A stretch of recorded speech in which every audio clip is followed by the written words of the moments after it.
Congratulations, you've made it to the final video for our class. Good job.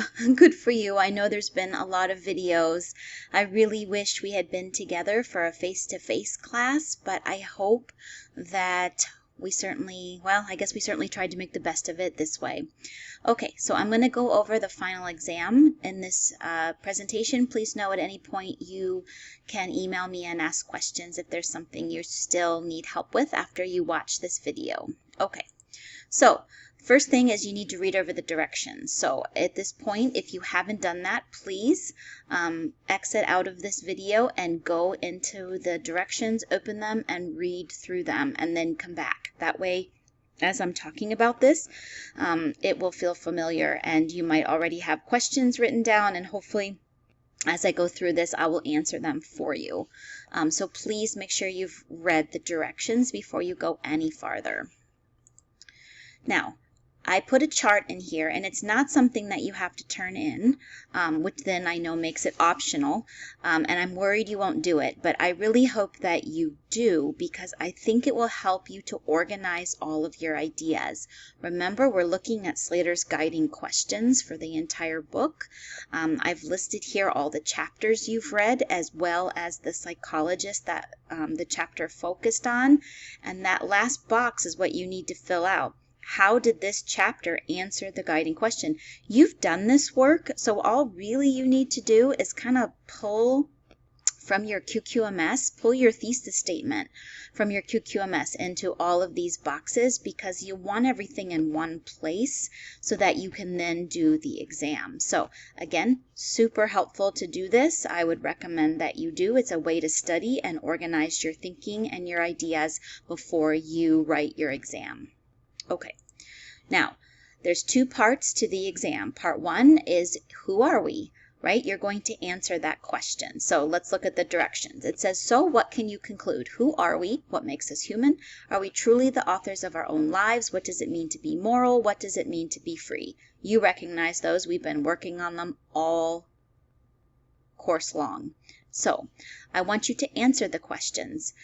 Use 5 of the chapters as evidence. So we read 8. That means you can cut your 3 least favorite, or maybe the ones where you don't feel like they answered that question, who are we, the best for you. So feel free to include outside sources if you would like. There is a lot going on in the world right now that might help you to elaborate on your answer, and I want you to feel like you can use outside sources if you really are inspired to do so. If you do add outside sources, you must include a works cited page, and I would encourage you to contact me for help with that, and I would be happy to help you with that. Remember, you should be using text evidence to back up your answer. That means use quotation marks around all copied language. So when you're using a chapter as evidence, you're going to have to use textual evidence from the chapter to support your idea, right? Because you're illustrating, that means you're giving an extended example to illustrate whatever thesis. So you're going to have to decide on a thesis first, right? And that should be in the introduction part of your paper. Your thesis should answer the question, who are we? And I know that's a hard question, so again, it'll be really helpful for you to have filled out that chart so you can really kind of narrow it down. So then the chapter should illustrate that, and then you're going to have to use textual evidence either from the studies or from some of the narrative examples that Slater uses. Anything from the chapter is fair game, but you'll have to use text evidence to support your ideas. Make sure they're in quotation marks if you copy any language directly from the book. You cannot copy and paste any words from someone else. To do so is plagiarism and will result in a 0 on this assignment. Please remember that all of your submissions run through the program Turnitin, which catches all plagiarism. It catches anything. If you copy anything from any internet source, and this book is online, it will catch you, and then you'll fail, and that will suck because you've worked so hard. And if you remember, your final exam is worth 10% of your final grade. You do not want this to ruin your summer grade in this course. So make sure that you're giving credit where credit is due. I recommended a structure for this part. You should have an introduction, like I said, that includes a thesis, and that will answer the guiding question, who are we, right? according to you. Remember, this is your opinion. There's no right or wrong answer here. Hopefully you'll look at your chart and make an ultimate decision on who we are based on what Slater taught you and what you think. So then you're going to use, here are your 5 chapters that you have to use. A paragraph for each one is a good idea.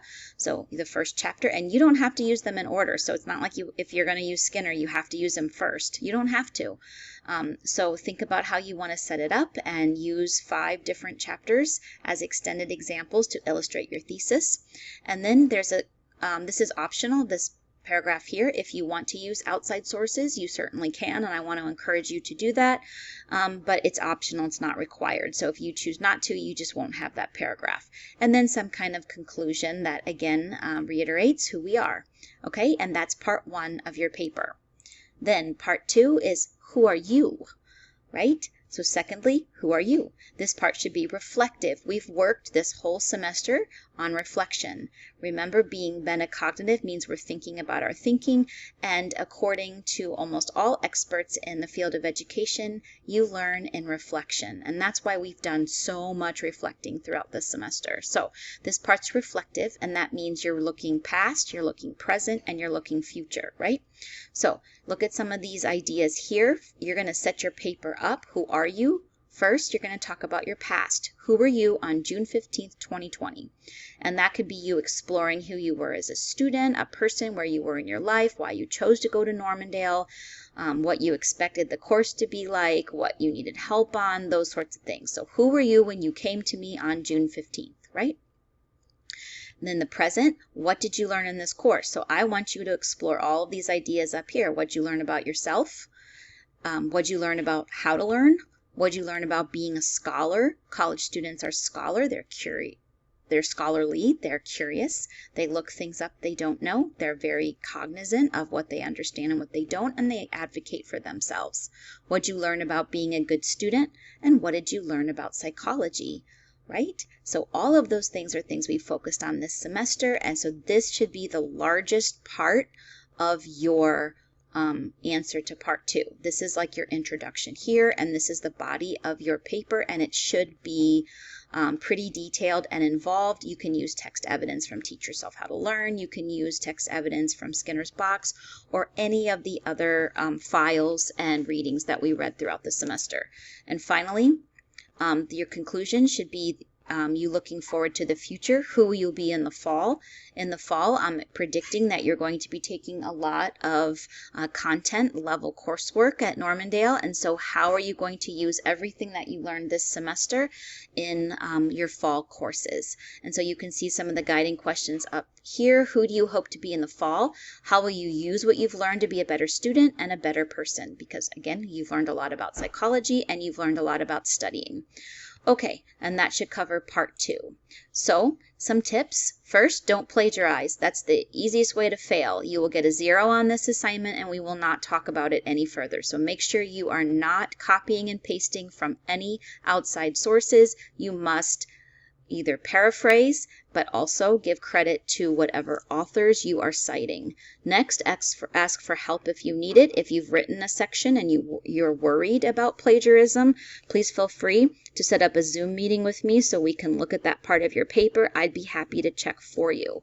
Next, use Grammarly to check your grammar before submitting it. This is your final exam. It should show you as the college level scholar you are at the end of this course. So Grammarly is a free program. You can copy and paste your entire final exam into the program and it will check all of your grammar for you. Present yourself in the best light. Care about how your sentences look and make sure you fix them the best that you can. Finally, take your time and be thorough. Okay, upload it when you're finished and then you're done. Congratulations, you finished the course. And my favorite quote is from C.S. Lewis, and I always leave my students with this at the end of the semester.